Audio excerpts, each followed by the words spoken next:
안녕하세요. 저는 올해 52이고 아들 하나를 둔 엄마입니다. 남편을 먼저 떠나보낸 뒤로 혼자 작은 골목에 분식집을 운영하며 살아가고 있습니다. 가게라고 하지만 조리대 하나, 테이블 몇 개, 작은 냉장고뿐인 정말 작은 곳입니다. 새벽마다 문을 열다 보면 남편이 없다는 사실이 여전히 실감이 안 될 때가 많았습니다. 남편을 보내고 난 후 제정신도 많이 무너져서 한동안은 약 없이는 잠도 잘 수 없었고 꿈에서도 현실에서도 남편을 찾고 있었어요. 그래도 아들이 제게 남아있어서 그 아이가 제 삶의 마지막 줄이었죠. 아들은 얼마 전 군대를 막 전역했습니다. 세상 물정 모르던 아이가 군에 다녀오더니 확 달라졌더라고요. 자신이 집을 지키겠다는 듯한 눈빛이 생겼어요. 엄마, 이제 나도 다 컸어. 내가 엄마 힘 안 들게 해줄게 이제. 그 말이 제게 얼마나 힘이 되었는지 몰라요. 저는 그 말 하나만 믿으면서 하루하루를 버티고 있었어요. 그런데 현실은 녹록하지 않았습니다. 아들이 제대 후 바로 취직하기엔 경력도 없고 가진 것도 없었어요. 여러 공고를 살펴보더니 결국 쿠팡 오토바이 배송 일을 시작하더라고요. 엄마, 이게 돈이 좀 빨리 모이긴 해. 겨울이라 힘들긴 한데 조심히 하면 돼. 그 말에 저는 속이 타들어갔지만 아들의 눈을 보니 말릴 수가 없었습니다. 남편 없이 저를 지키겠다고 마음먹은 애였으니까요. 아들은 오후에는 분식집을 도와주다 주로 새벽 시간대에 출근을 했습니다. 차가 덜 막히고 처음 배달을 해보니 새벽이 괜찮다 하더라고요. 하지만 저는 늘 불안했습니다. 눈 내리는 길, 얼어붙은 도로, 미끄러운 내리막길, 그 모든 장면이 머릿속을 계속 맴돌았어요. 그래서 아들이 나갈 때마다 목도리를 더 감아주고 장갑도 한 번 더 꼼꼼히 끼워주곤 했는데 아들은 그럴 때마다 안심시키는 말을 하곤 했죠. 엄마는 참, 내가 애도 아니고 괜찮다니까. 하면서도 결국 제 손길을 피하지 않았습니다. 그날도 아들은 분식집 일을 도와주다 출근 준비를 하고 왔죠. 얼굴은 조금 피곤해 보였는데 저만 보면 피곤한 표정을 숨기곤 했습니다. 엄마, 나 이제 출근해 볼게. 평소보다 일에 적응돼서 금방 목표 금액 채우고 올 것 같아. 그리고는 따뜻한 국물 한 숟가락 먹고 바로 나갔습니다. 저는 문 닫히는 소리를 들으며 평소처럼 불안한 마음을 눌렀어요. 매일 하는 일이니까 괜찮겠지. 오늘도 무사히 돌아오겠지. 그렇게 스스로를 설득했죠. 하지만 그날따라 날은 더 추웠고 다른 날보다 훨씬 더 걱정이 됐죠. 골목길 바닥도 금세 얼어붙기 시작했고 길을 가던 사람들조차 조심조심 걸어가는 날이었어요. 그럼에도 아들은 연락 한 번 없이 묵묵히 일을 했겠죠.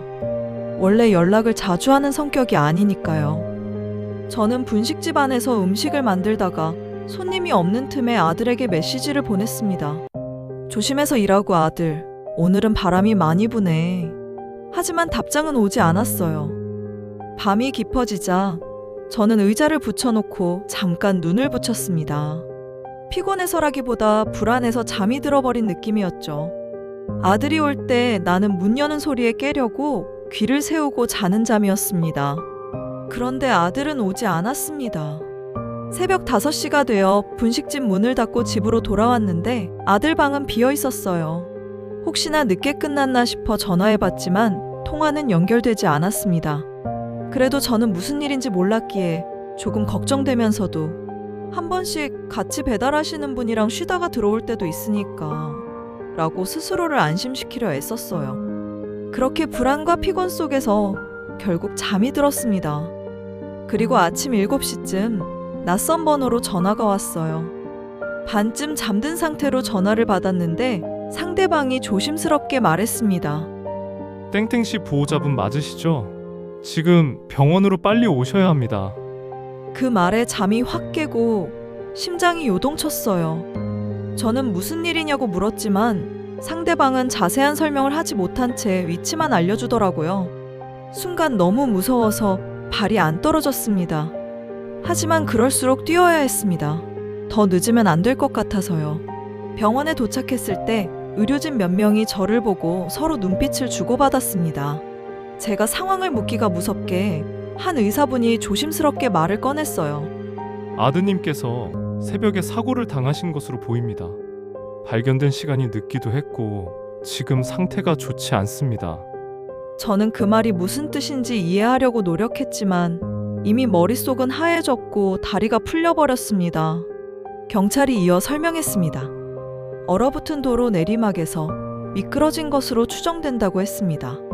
주변에 사람이 없어서 발견이 지연됐고 새벽이라 차량 이동도 없어서 구조 요청이 전달되지 못한 상태였다고 했어요. 결국 아들은 차가운 길 위에서 오랜 시간 쓰러져 있었고 과다출혈과 저체온이 겹쳐 제가 알기 전에 이미 숨이 멎었다고 했습니다. 그 말을 듣는 순간 제 심장은 찢어지는 듯 했어요. 아들이 혼자 쓰러져 있었던 그 긴 시간, 아무도 없는 새벽길에서 추위와 고통을 견디며 엄마를 떠올렸을까? 그런 생각이 머리를 스쳤습니다. 아들은 끝내 돌아오지 못했고 저는 병원 바닥에 주저앉아 울부짖었어요. 남편을 떠나보낸 것도 견디기 힘들었는데 이제는 제 마지막 남은 가족까지 이렇게 보내야 한다니 숨조차 제대로 쉬지 못했습니다. 아들의 손을 잡았는데 너무 차갑더라고요. 군대 전역하고 철이 들어 하나 남은 이 엄마를 위해 따뜻한 말과 눈빛으로 바라본 아이였는데 그 온기가 하나도 남아있지 않았어요. 집으로 돌아온 뒤에는 문을 열 때마다 엄마 나왔어 하고 들어올 것만 같았습니다. 냉장고에 넣어둔 재료들을 보면서도 아들이 좋아하던 라면을 끓여줄까? 하다 멍하니 서 있기도 하고요. 아들의 방문 앞에 서면 손잡이를 잡지도 못하겠더라고요. 열어버리면 그 안에 더 이상 아들이 없다는 사실을 인정해야 하니까요. 어떻게 살아가야 할지 모르겠습니다. 남편도 아들도 모두 떠나버리고 저는 정말 혼자가 됐습니다. 분식집 불을 켜야 하는데 그 불이 너무 밝아서 무섭기도 하고 너무 어두운 것도 두렵고요. 이 세상에 나 혼자 남겨진 느낌이라 숨이 막히는 날이 많아요. 죽고 싶다는 생각이 스칠 때도 있지만 아들이 마지막까지 저를 걱정했을 거란 생각에 간신히 버티고 있는 것 같아요. 아들은 마지막 순간까지도 일을 하려고 나간 아이였습니다.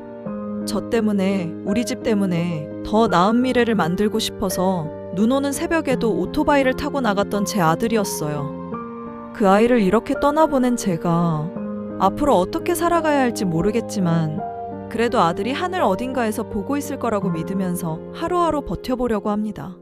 가끔은 너무 힘들어서 주저앉고 싶지만 그래도 그 아이가 제 아들이었다는 사실 하나만큼은 세상이 아무리 흔들려도 지울 수 없는 진실이니까요. 그걸 붙잡고 살아가 보겠습니다.